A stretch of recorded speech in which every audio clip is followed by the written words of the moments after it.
અમદાવાદના નિકોલ વિસ્તારમાં આવેલા મંગલ પાંડે હોલ ખાતે કોસ્ટી સમાજના એક સમારોહ દરમિયાન ભારે હોબાળો મચી ગયો હતો, જે બાદ મામલો નિકોલ પોલીસ સ્ટેશન સુધી પહોંચ્યો હતો। આ વિવાદ સમાજના ઉપપ્રમુખ મુકેશ કોસ્ટી સામેના વિરોધને પગલે સર્જાયો હતો। વર્ષ 2022માં મુકેશ કોસ્ટીના પુત્ર ઉત્સવ અને અશોક કોસ્ટીની દીકરી દિશાના લગ્ન થયા હતા, જે બાદ બંને કેનેડા સ્થાયી થયા હતા। જોકે કેનેડા ગયા બાદ દિશાને જાણ થઈ હતી કે ઉત્સવના અન્ય યુવતીઓ સાથે આડા સંબંધો છે અને આ બાબતે વિવાદ વધતા બંનેએ કેનેડામાં છૂટાછેડા લેવાનું નક્કી કર્યું હતું।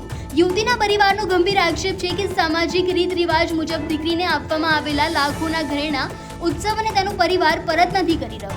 છેલ્લા ઘણા મહિનાથી દાગીના પરત લેવા માટે યુવતી પક્ષ દ્વારા માંગ કરવામાં આવી રહી હતી, પરંતુ સામો પક્ષ વાયદાઓ કરીને દાગીના પરત આપતું ન હતો। આથી જ્યારે સમાજનો કાર્યક્રમ યોજાયો હતો ત્યારે મોટી સંખ્યામાં મહિલાઓ અને પુરુષો એકઠા થઈને ઉપપ્રમુખનો ઉગ્ર વિરોધ કર્યો હતો અને ન્યાયની માંગ સાથે પોલીસ સ્ટેશનમાં હોબાળો મચાવ્યો હતો। નમસ્તે, મારું નામ દિશા છે। હાલમાં હું કેનેડામાં રહું છું। મારા લગ્ન 2022માં ઉત્સવ કોસ્ટી સાથે થયા હતા। લગ્નના 1 વર્ષ હું એના માતા પિતા સાથે ઇન્ડિયામાં રહી અને ઉત્સવ કેનેડા આવી ગયો।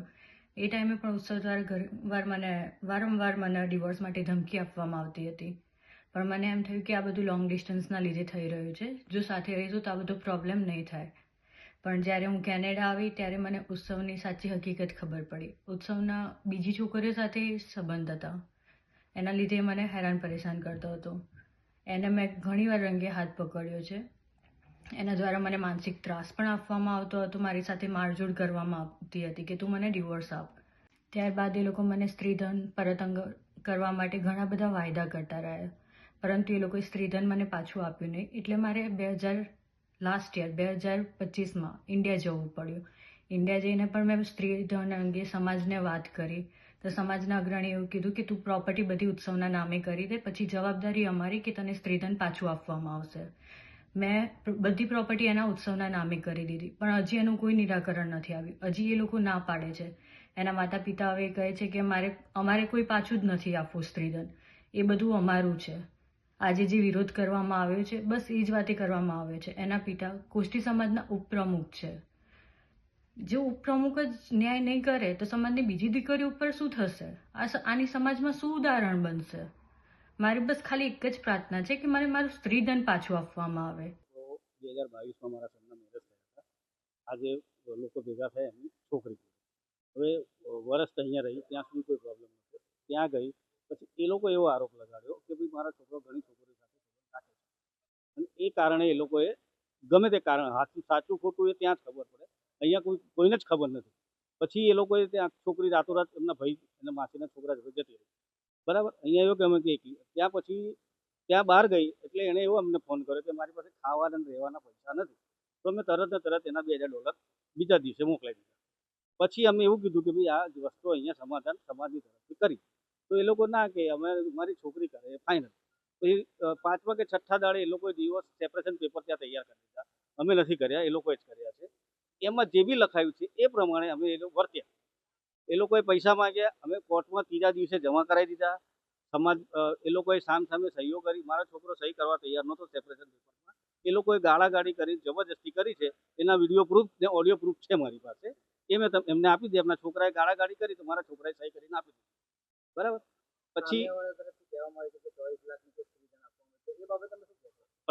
પૂરું ખબર નહીં પડે ત્યાં સુધી તમને પિક્ચર ખબર નહીં પડે। પછી એ લોકોએ જે ડિમાન્ડ કરી કે મને આટલા પૈસા આપો ને બાકી ક્લિયર છે, મારા છોકરાએ ત્યાં એટલા પૈસા આપી દીધા, બરાબર। તો સ્ત્રીધનનું છે તો એ લોકો ત્યાં શું લઈ ગયા છે શું નથી લઈ ગયા, છોકરો ને વહુ 2 એડલ્ટ છે, એમની વસ્તુ હતી, એ લોકો ત્યાં લઈ ગયા છે, શું કર્યું છે એ મને કોઈ ખ્યાલ નથી। અને આ લોકોનું એમ જ કહેવા માંગુ છું આટલા વર્ષથી કે તમે કોર્ટમાં જાઓ, કોર્ટવાળો જે કરે ફાઇનલ, આપણે અંદર લડીને કે ઝઘડીને કે સમાધાન કરીને કોઈ મતલબ નથી, કોર્ટ કરે ફાઇનલ। પણ આ લોકો આ રીતે આટલા બધા માણસો થ્રેટન આપે, 3 કલાક સુધી પોલીસની હાજરીમાં અમને બંધક બનાવીને રાખ્યા, એ બધા સીસીટીવી પોલીસ પાસે છે। પોલીસ સ્ટેશન એટલે આવવાનું થયું કે અમારી દીકરીને દાગીના આપતા નથી આ લોકો, સ્ત્રીધન એનું, અને વારંવાર ખોટે રીતે લંબાઈ રાખે છે। કેટલા દાગીના છે, શું કામ માંગવાની ફરજ પડી? 24 થી 25 તોલા આશરે સોનું છે અને 1 કિલો જેવી ચાંદી છે। શું કામ આવું કરવું, શું કામ બધું શું થયું? એ છોકરાનું અફેર હતું ત્યાં બીજી છોકરીઓ જોડે, તો છોકરીએ સમજાવ્યું કે ભાઈ આ બધું ના કર, તેમ છતાં એ કરતો હતો, પણ એના તેમ છતાં માને નહીં. તે છોકરીએ એના મમ્મી પપ્પાને કીધું, એને મમ્મી પપ્પા કશું ના બોલ્યા, પણ એના પપ્પા ઉઠતા છોકરીને, સામેવાળી છોકરીને એવું શીખામણ આપે કે તું તાર ચિંતા ના કર બેટા, કે આવું તો થઈ રાખે. અમારી છોકરીને હેરાન કરતા હતા. અને અડધી રાત્રે લગભગ ત્યાં 12 વાગ્યાની આસપાસ, કેનેડાની 12 વાગ્યાની આસપાસ છોકરીને ઘરમાંથી બહાર કાઢી, મારીને બહાર કાઢી હતી. અમે સમાજમાં ગયા હતા ન્યાય માટે, પણ ત્યાંથી ન્યાય નથી મળ્યો અમને. એ પછી અમે અહીં આવ્યા હતા પ્રદર્શન કરવા માટે કે એને હોદ્દા ઉપરથી ઉતારો, મારી છોકરીને સ્ત્રીધન પાછું આપો.